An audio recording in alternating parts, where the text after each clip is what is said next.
A bitter airline strike that was threatening holiday travelers is over, thanks to a little unexpected intervention. This is the CBS Evening News with Dan Rather and Connie Chung. Good evening. Dan is off tonight. Thousands of Americans are giving thanks a few days early this year for the sudden and surprise ending to the American Airlines strike. The airline and its flight attendants agreed today to submit their dispute to binding arbitration, but it took some unusual presidential arm twisting. Our coverage begins with correspondent Vicki Mabry.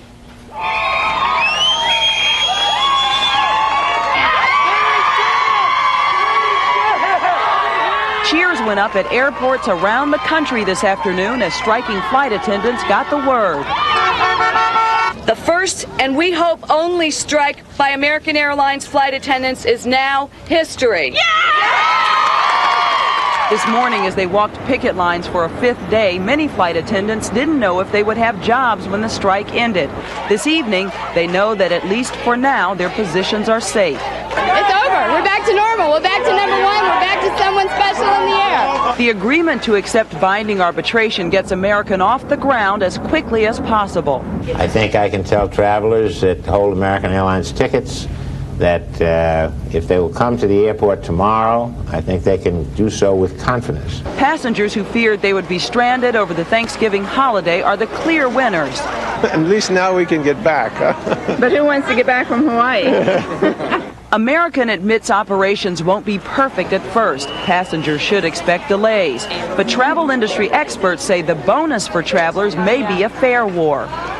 I think we're going to see some things come from American. They're going to have to get back on that good graces. They're going to have to do something now.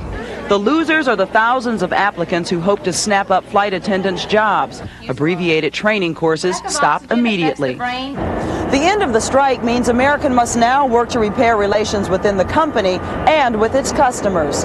Vicki Mabry, CBS News, Dallas. This is Rita Braver at the White House. It's not often that a president gets involved in settling labor disputes, but today at a joint news conference with the visiting head of the Philippine government, President Clinton had this surprise statement. I am pleased to announce that I have spoken with both parties involved in the American Airlines strike, and that both have agreed in principle to end the strike and to return to the bargaining table immediately. They've also agreed to resolve all matters under dispute through binding arbitration. All American Airlines flight attendants will be reinstated. Aides said the White House got involved because the president was concerned that Americans would be stranded for the Thanksgiving holiday. The Secretaries of Labor and Transportation suggested that Bruce Lindsay, the president's longtime aide, speak with representatives of the airline and the flight attendants union. Lindsay determined that a call from President Clinton was needed and pulled him out of a meeting with the Philippine president. Mr. Clinton spoke with flight attendant President Denise Hedges and American Airlines President Robert Crandall, who sounded like a reluctant convert. We are always concerned about binding arbitration because we think there is an inevitable inclination to split the difference. And we think that may very well result or could result in a contract which is simply untenable in the long term. The White House insists the president did not pressure either side, but served as a facilitator. And the role may include a political bonus for him. Since the flight attendants are happy with the terms for ending the strike, Mr. Clinton may be taking a big step towards stemming organized labor's fury with him for pushing NAFTA through. Rita Braver, CBS News at the White House. President Clinton said today he's satisfied with the Warren Commission conclusion that Lee Harvey Oswald alone was responsible for the murder of President Kennedy. On this 30th anniversary of the assassination, a generation that cannot forget made sure future generations will not forget. Correspondent Bill Whitaker has our report.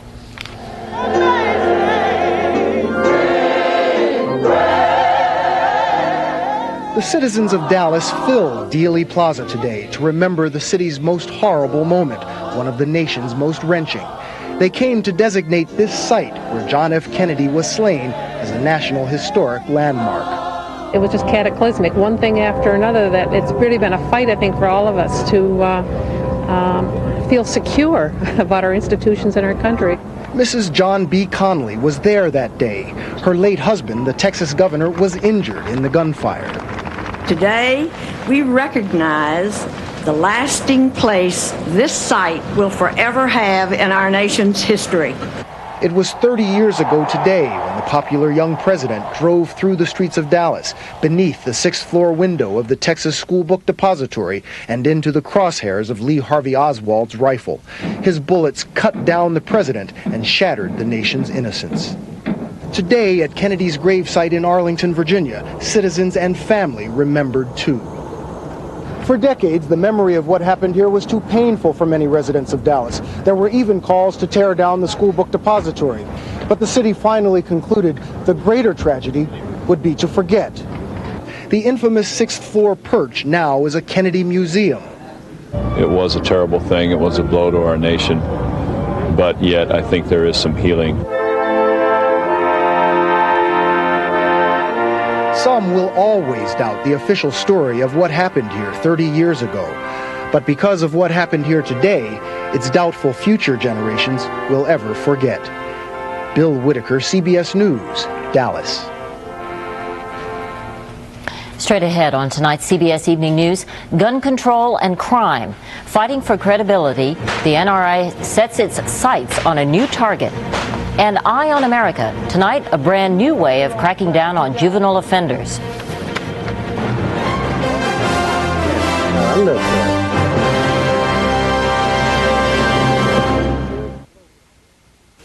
Start fresh and get a whole other kind of chip. Chip Shot. Presto Chip Shot potato chips.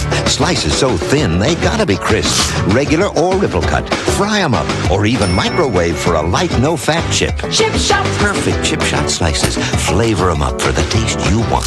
Clean up easy. Dishwasher safe. Chip Shot. Crisp, light, delicious. A whole other kind of chip. Chip Shot potato chipper. Chip Shot. From Presto. How fast does Ambisol start to relieve toothache pain? Before you can say Ambisol. Canker sore pain? Before you can say Ambisol. Relieve minor mouth pain on contact with Ambisol in regular or maximum strength. For sinus pain and pressure relief, take Tristan Sinus. It contains ibuprofen with 40 million prescriptions, but combined in non-prescription strength with the decongestant doctors recommend most. Tristan Sinus with 2 doctor-recommended medicines. The Brady gun control bill could become law after all. U.S. Senate leaders are threatening to call a special session after Thanksgiving if that's what it takes to get final passage. House and Senate negotiators have approved the final version of the bill to require a waiting period to purchase a handgun. But Senate Republicans still have objections and could still try to derail the legislation. The last-minute wrangling over the Brady bill is the latest sign that the gun lobby is still a lot more than just able to fire blanks, though it has lost some of its old firepower. Correspondent Diana Gonzalez reports tonight how the National Rifle Association is trying to reload and revamp its image. A victim shot down on the streets of America. More ammunition for advocates of gun control. Another wound for the NRA. People are tired of the level of violence in the society and they want action. And they've gotten it. In Virginia, a new law that limits handgun purchases to 1 a month. New Jersey and Connecticut ban automatic weapons. The U.S. Congress follows suit. And now the Brady bill. It's been a tough year for the NRA with major defeats here in Washington and around the country.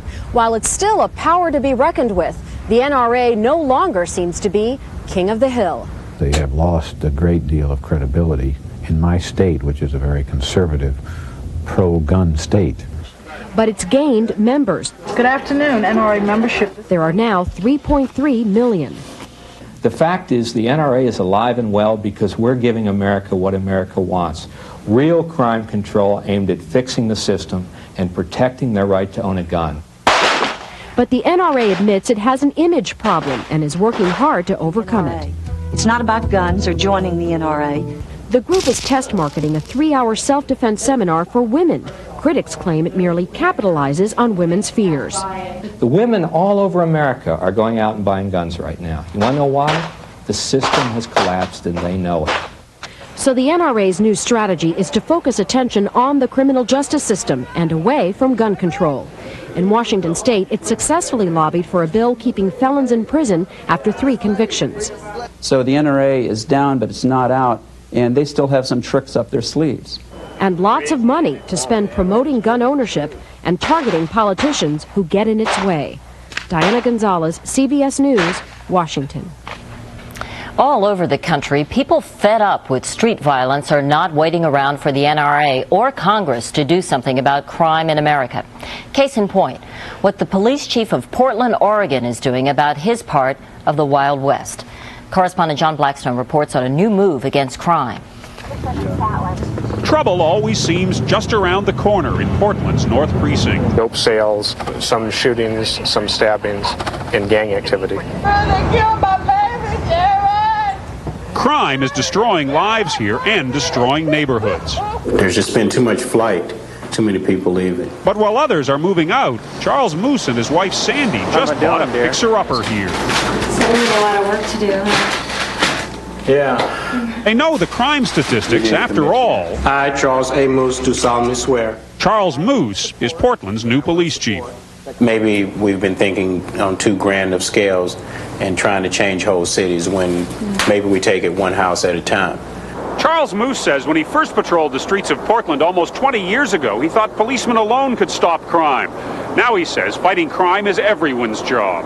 And public safety in the community seems to be the #1 concern in the community. The chief sits down every 2 weeks to listen to citizen concerns, and the police are opening storefront offices to be more accessible. So don't ask me no questions, man. But closing the gap may mean getting even more police living in high crime areas. The mayor is looking for money to do just that. Low interest loans or no down payment to encourage other police officers to move from the outlying areas back into the heart of the city. In his new neighborhood, the chief has already chased drug users away from the school across the street. I just think it'll be great for every kid at the school to just know that the police chief lives right there. And for the criminals to know as more cops move in, there goes the neighborhood. John Blackstone, CBS News, Portland. Stay with us for much more CBS Evening News, including a United States senator decides to stay and fight rather than cut and run.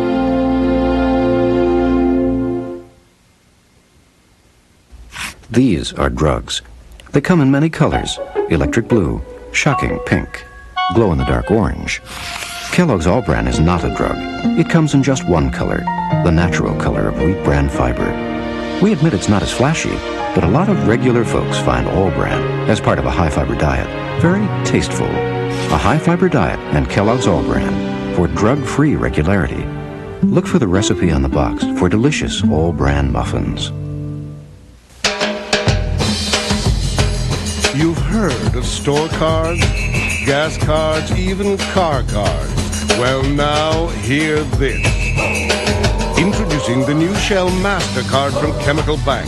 Use it to make purchases, and those purchases earn free Shell gasoline. Average drivers could save 10% of their yearly gasoline cost, and there's no annual fee. The Shell MasterCard from Chemical Bank. Call 1-800-FREE-GAS. My hemorrhoids hurt so much, I was afraid I needed surgery. But my doctor said they weren't serious, and it's time I used Preparation H. Preparation H helps relieve the symptoms of inflamed hemorrhoidal tissues, often bringing relief from itching, burning, and painful irritation for hours. Doctor recommended Preparation H. Norelco says don't shave your legs, baby them. With Norelco's incredibly close, comfortable shave that leaves you baby smooth, baby soft. Norelco Lady Shave Razors, dry or wet, we make close comfortable. A deadly train crash. One rescuer emerged a hero. Another was unknown until now. What makes a hero? 48 Hours, Wednesday. On Capitol Hill today, the House approved a campaign reform bill that was so watered down, even some supporters were threatening to vote no. The bill would put a $600,000 cap on spending for congressional races, but even that's only voluntary.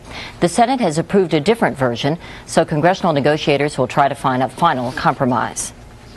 There is one U.S. Senator who's apparently in no mood to compromise tonight on terms of his own resignation, even though he's under fire and under subpoena to turn over his private diaries. Chief Washington correspondent Bob Schieffer has the latest on the case of Senator Bob Packwood. Packwood was taking out the trash this morning when camera crews caught up with him, and he wasn't talking. I have no comment on anything at all. But this weekend, colleagues confirmed he had planned to resign Friday until the Justice Department issued a new subpoena for his diary. I think that staff on the Ethics Committee, when they heard and they knew that Packwood was getting ready to resign, that they then somehow quickly forwarded the information to the Justice Department, and like a couple of twin lightning bolts, they had him within 20 minutes with a subpoena. Today, the Ethics Committee denied that and claimed the Justice Department acted on its own. At any rate, a furious Packwood decided to stay and fight. So the Ethics Committee asked a federal judge to force Packwood to hand over the documents claiming it needs Senator Packwood's diaries to fulfill its responsibilities. Not only to probe sexual harassment charges, but because passages in the diaries also raise questions whether Senator Packwood may have improperly solicited financial support for his wife. So, for the time being, the investigation goes on and Senator Packwood stays put. Connie? Bob, can you explain the importance of the Justice Department subpoena for the diaries? After all, the Senate Ethics Committee had already subpoenaed them. Here's the difference. The Senate Ethics Committee only has jurisdiction over senators. So, had Senator Packwood resigned, that investigation would have been over, and some Senate staffers were even concerned that Senator Packwood would then be free to destroy the diaries. Once the Justice Department enters a new subpoena, however, then the diaries become possible evidence in a whole separate case, and they couldn't be destroyed or disposed of until the issue was settled in court. All right. Bob Schieffer on Capitol Hill, thank you. Some of the nation's biggest corporations have not put enough money in their pension plans to guarantee benefits to their retiring employees. The government today named 50 big pension plans that are underfunded by $38 billion, up 31% from a year ago. President Clinton has asked Congress for a tougher law to force companies to keep their plans fully funded. Still to come on tonight's CBS Evening News, the deaths of 5 children in a foster home. Was it neglect or murder?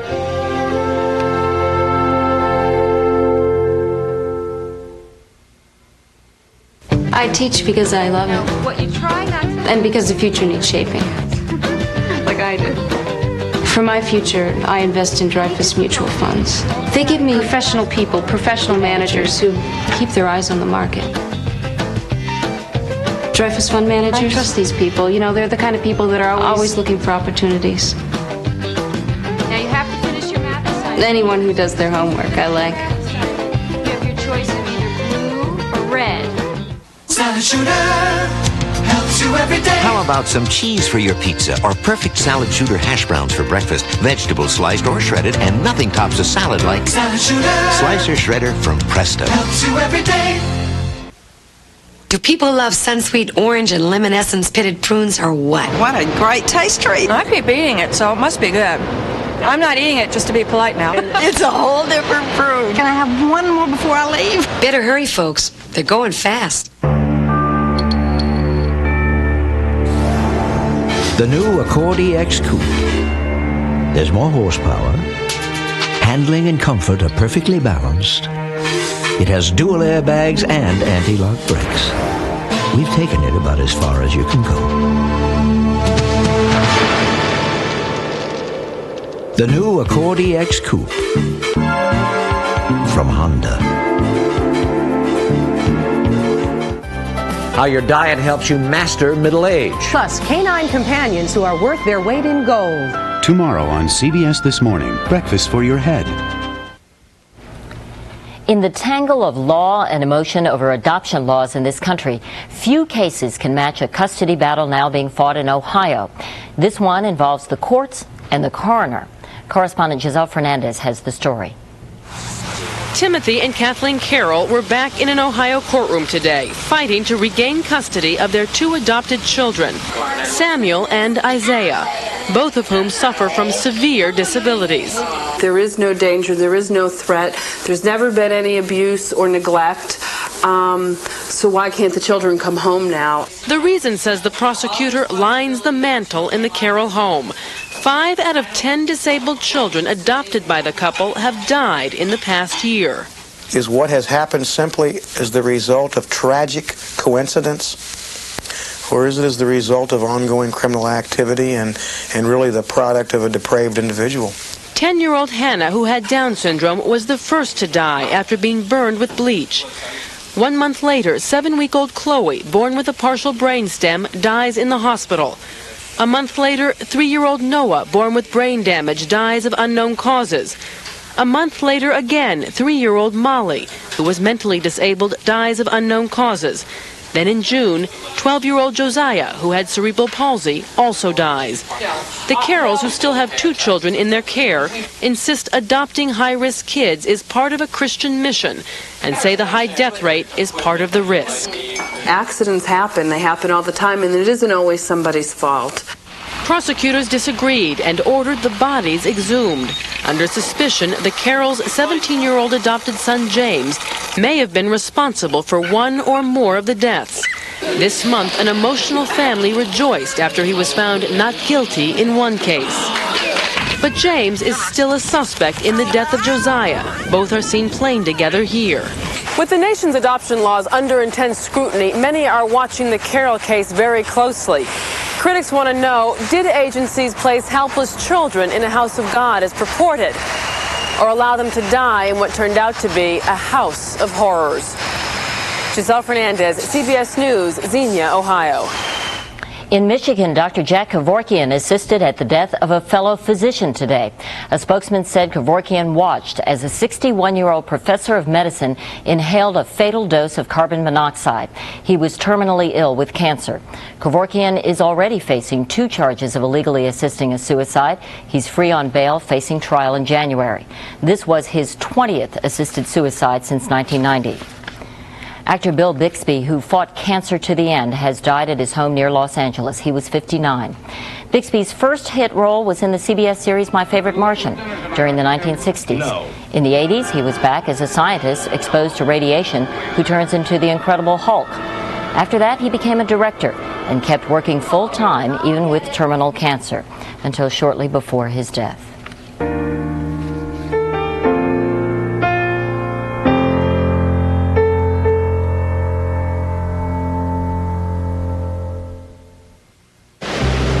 Panasonic presents a unique and highly evolved Smooth Operator. The new Smooth Operator 2 with float control is the only razor to unite the comfort of twin independent floating heads with the closeness of a warm, wet shave. Don't try this with any plugged-in razor. The new Smooth Operator wet-dry razors from Panasonic. Smoother than you ever thought you would be. Tim and Kate moved to the West Coast 3 years ago. It seemed like ages since we had seen them, so naturally, we were excited they were coming home for the holidays. Well, they had a little surprise for us. 2 great parents who'll soon be terrific grandparents. Aren't those the most beautiful words? Come to the Things Remembered store in your mall for engraved holiday gifts that say something. It's coming to your town, to your street. It's even coming to your home. The worst flu in years. Soaring fever, racking cough, severe body ache. For flu this tough, you'll need Maximum Strength Theraflu. No hot liquid medicine is more powerful, made to relieve your worst flu symptoms in nighttime or new daytime non-drowsy formula. Maximum Strength Theraflu. It's tougher than the toughest flu. Enterprise Rent-A-Car. Look to us for special delivery. Call us. We'll arrange to pick you up at your home, office, or repair shop. That's special delivery. That's Enterprise. How do you give low-saturated fat oils like canola a different taste? Add corn oil. Only Mazzola Right Blend blends the leading corn oil with canola, with 1 gram of saturated fat per serving. Blend good taste into your healthy cooking with Mazzola Right Blend. It's no secret that much of the violent crime in this country is committed by young people. So the crime bills passed by the House and Senate include hundreds of millions of dollars for what are called boot camps. They're designed to rehabilitate juvenile offenders. Correspondent Reed Galen takes a look in tonight's Eye on America. Left, right, left, right, left, right, left. They look like little boys, all in line. But looks and manners are deceiving. Grand theft auto, petty theft. Arson, sir? Sir, armed burglary, sir? Burglary, sir, assault, bench, sir. By the time they get to the Manatee County Boot Camp, Start all over, Shelton. Ain't crime fun? They have already defeated every obstacle in the juvenile justice system. Sir, 17 felonies, sir. How many crimes have you committed that you haven't been caught for? Be honest. Sir, over 300, sir. Battery on law enforcement officer, sir, ×2, sir. Oh, you've been in a group treatment home? Yes, sir. And how'd they treat you? Sir, that was a kiddie camp, sir. Commander Lee Vallier, former teacher and prison psychologist, is running something quite different here. Once you get that discipline, you can change them. And I'm not going to ask them to change, I'm going to demand that change occur. First, total conformity, total compliance. Go!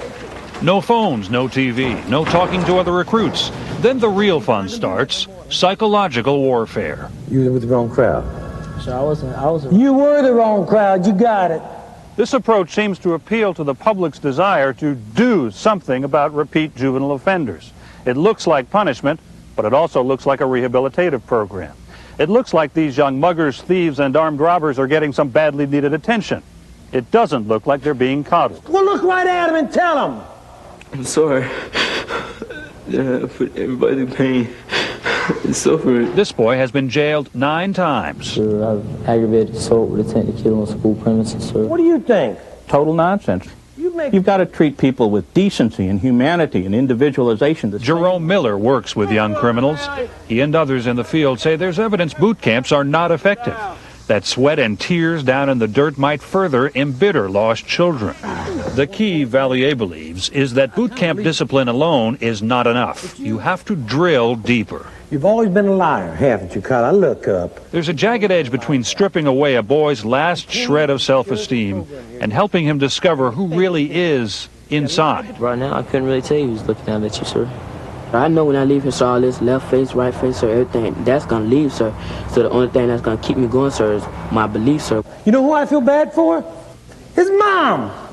Mom comes to visit. That's what it's all about, isn't it, huh, kid? I'm sorry. I know you are, Robbie. I just don't want you to be in trouble anymore. What do you think of this program, man? I love it. I've seen such a change in Robbie already.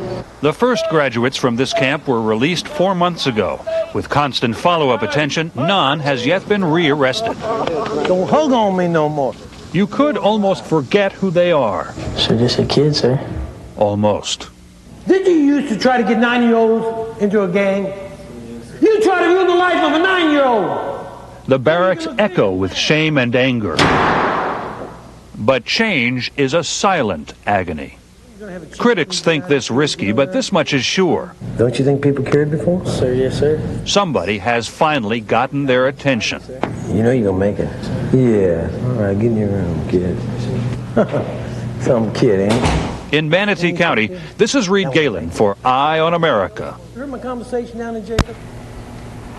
And that's our news. Coming up tomorrow on CBS This Morning, Canine Companions, very special dogs helping humans in ways you'd never imagine. I'm Connie Chung in New York. See you again tomorrow night.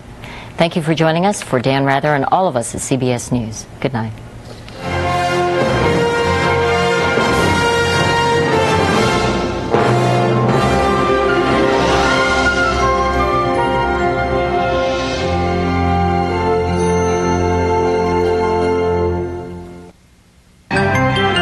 Experience CBS News. He's declared war on Saturday night specials, handguns often used in crime. But what can one man do? Plenty. Eye on America investigates tomorrow on the CBS Evening News. This is CBS. Exclusive video, Jackie O today on the 30th anniversary of JFK's death. Plus, what does Liz Taylor really know about Michael on Hard Copy next? Mother drank